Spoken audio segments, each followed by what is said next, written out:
جناب سالبہ بیٹھے تھے، فرمایا فلاں کو بلا کے لاؤ۔ جب بلانے گئے تو رستے میں عورت پہ نظر پڑی، پہلی نظر تو معاف ہے لیکن دوبارہ دیکھ بیٹھے، دوبارہ نظر پڑی تو پریشان ہو گئے۔ خیال آیا میں نے تو خیانت کی اپنے نبی پاک سے، حضور نے تو منع کیا یہ کام کرنے سے۔ اب واپس حضور کے پاس نہیں آئے، جنگل میں چلے گئے۔ ابن قدامہ نے کتاب التوابین میں اس روایت کو لکھا ہے، کہتے ہیں 40 دن وہ پہاڑوں میں روتے رہے کہ یا اللہ مجھ سے غلطی ہو گئی۔ کتنے دن؟ اب ہمارا شغل ہے، اس کو لوگ گناہ ہی نہیں سمجھتے، بدنگاہی تو کوئی گناہ ہی نہیں، اب تو یہ شغل ہے۔ اب تو ہمارے ہاں معاذ اللہ تعالیٰ سیانے بیانے بندے بیچ بیٹھے ہوتے ہیں جب یہ باتیں ہو رہی ہوتی ہیں، یہ شغل ہے ہمارا۔ اب تو ابا کے سامنے بچہ وال پیپر گندی تصویر کا لگایا ہوتا ہے، پر وہ کہتا ہے با عمر ہے نا جی، عمر ہے نا جی، مجھے پتہ ہی نہیں یہ کتنا گند کر رہا ہے، یہ تباہ ہو جائے گا روحانی طور پر۔ اگر یہ گند دیکھنے میں الجھ گیا تو امام شافعی کا فتویٰ ہے جس کی نظر گندی ہوتی ہے اس کا حافظہ کمزور ہوتا ہے، وہ کوئی بڑا کام نہیں کر سکتا، وہ نفسیات کا مریض ہو جاتا ہے جو گندی نظر والا آدمی ہوتا ہے۔ ہمیں پتہ ہی نہیں کہ ہمارے مسائل اصل میں ہیں کیا۔ تو 40 دن جنگل میں روتے رہے، 40 دن۔ محبوب سارا کچھ جانتے تھے پر خاموش رہے۔ حضرت جبریل امین حاضر ہوئے، عرض کی یا رسول اللہ آپ کا وہ غلام رو رہا ہے۔ رب کہتا اسے بلا لے، میں نے اس کا گناہ معاف کر دیا ہے۔ تو نبی پاک صلی اللہ علیہ وسلم نے حضرت مولا علی شیر خدا اور جناب سلمان فارسی کو بھیجا، فرمایا فلاں جگہ ہے لے آؤ۔ کہتے ہیں جب ہم گئے تو 2 پہاڑوں کے درمیان جناب سالبہ تڑپ کے رو رہے، ہمیں دیکھ کے اور روئے، کہنے لگے علی میرے بارے میں کوئی آیت تو نہیں نازل ہو گئی؟ تو کہا نہیں، چل حضور نے بلایا ہے۔ کہا اچھا حضور کہتے کیا تھے، فرماتے کیا تھے؟ کہا پتہ نہیں لیکن بلایا ہے۔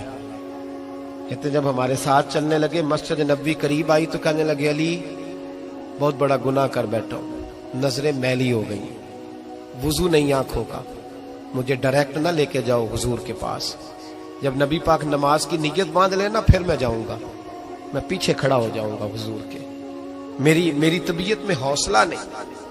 یہاں تو پتہ نہیں میں کس طرح عشق رسول کا دعویٰ کرتا ہوں ممبر پر بیٹھ کر، اور ہماری یہ میلاد آئے گا تو محفل میلاد میں اس طرح کے دعوے ہوں گے اسٹیج پر کہ علمان والحفیظ، پتہ نہیں کیا کیا لوگ کہہ دیں گے، پتہ نہیں ہم کیا ہے اور ہم کیا کہہ رہے ہیں، من دانم کے من دانم، پتہ ہی نہیں، اور کتنا بڑا دعویٰ کر دیا۔ کہ میرے اندر طاقت نہیں سامنا کر دے۔ مولا علی فرماتے ہیں جب حضور نے مغرب کی نماز کی نیت باندھی تو انہوں نے بھی پیچھے نیت باندھ لی۔ اتفاق کی بات یہ کہ حضور نے پہلی رکعت میں سورہ انفطار پڑھنی شروع کر دی، اذا السماء انفطرت واذا الكواكب انتصرت واذا البحار فجرت۔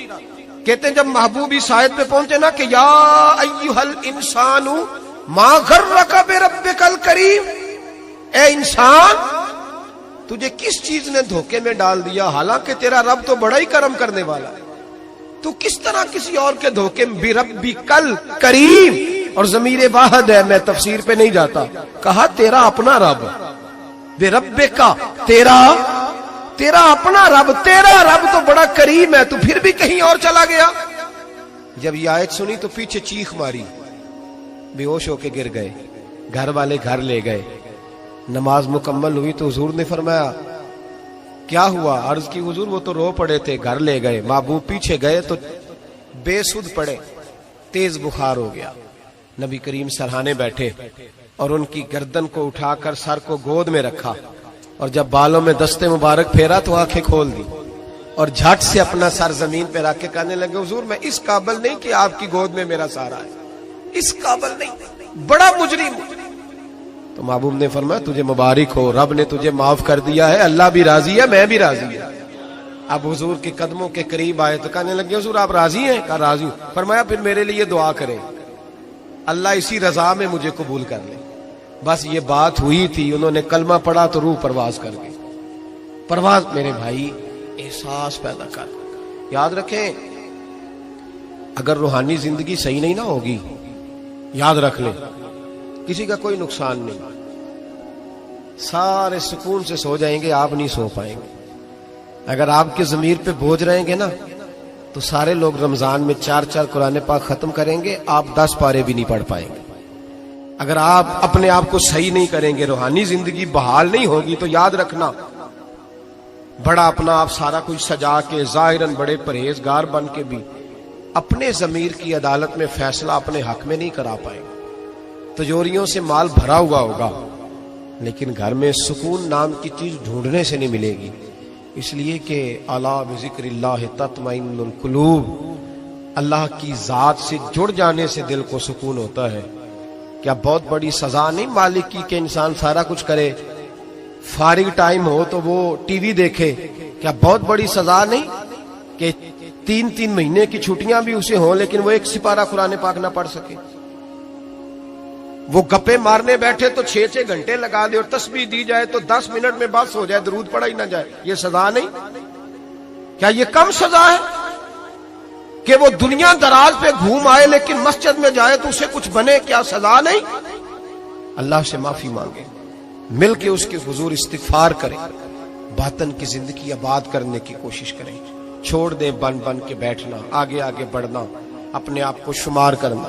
ہم تو میلاد کی جلسوں میں بھی بڑی کرسی تلاش کرتے ہیں، ہم تو دینی محفلوں میں بھی کوشش کرتے ہیں کوئی ہمارا نام لے کے، صحیح نام لے کے پکارے. کوئی، میں میاں چنو میں تھا کل مغرب میں، تو ایک صاحب کہنے لگے ولی کامل. میں نے بعد میں ان سے کہا کہ آپ کو پتہ ہے میں کیا ہوں؟ اتنا بڑا دعویٰ میرے حق میں آئندہ نہ آپ کریں، اور مت سمجھے کہ آپ تھوڑے اچھے برے جملے استعمال کریں گے تو میں خوش ہوں گا. میں جو ہوں نا، میں اس کے اندر بڑا مطمئن ہوں، میں اس سے آگے نہیں بڑھنا چاہتا. پتہ سارا ہے سردار نو کیتیاں دا، پتہ سارا ہے سردار نو کیتیاں دا، ایدا پردہ چپایا ہی تیرا پلا ہو سی. وہ بو علی سینا سے سنے جی، سنے، بو علی سینا سے کسی نے کہا تھا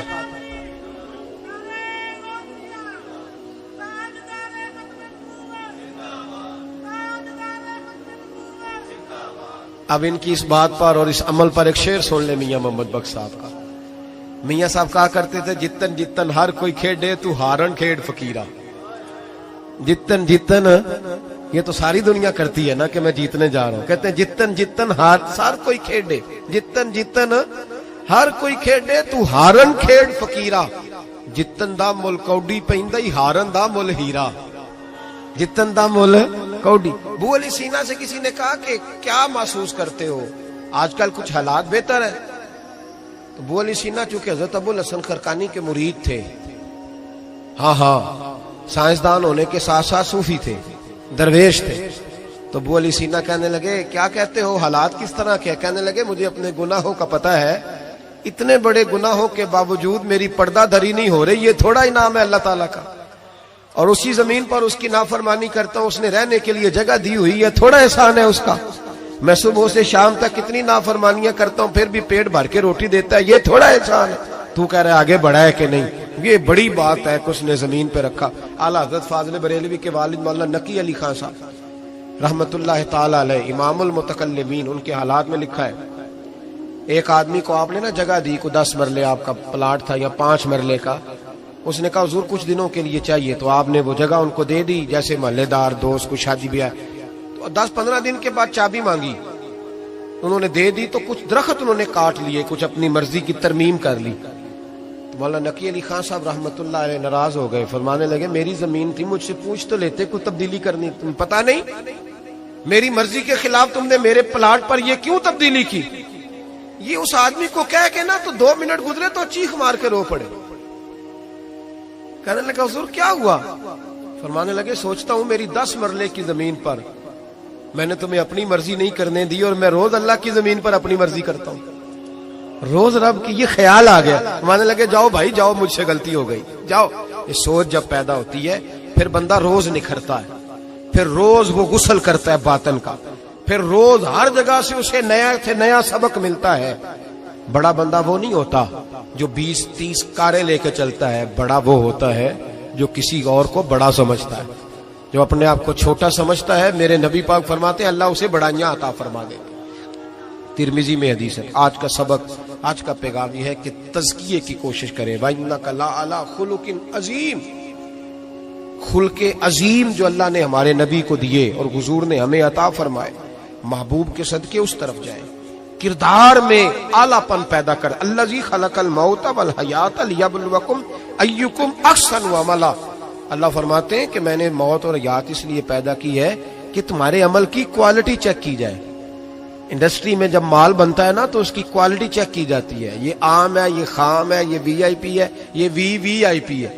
فرمایا الذی خلق الموت والحیات لیبلوکم ایکم احسن عملا، موت اور حیات کوالٹی دیکھنے کے لیے پیدا کی ہے کہ تم میں احسن عمل کون کرتا ہے، اچھا عمل دیکھیں کس کا ہے۔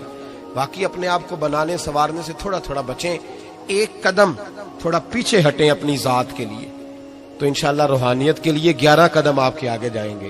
دعا کرتا ہوں جو کچھ میں نے کہا اللہ اسے قبول فرمائے، اور جہاں ہم بھول گئے مالک ہم سے درگزر فرمائے، آمین۔ ہمیشہ مدحت خیر الانام میں گزرے، دعا ہے یہ عمر درود و سلام میں گزرے۔ آخر دعوا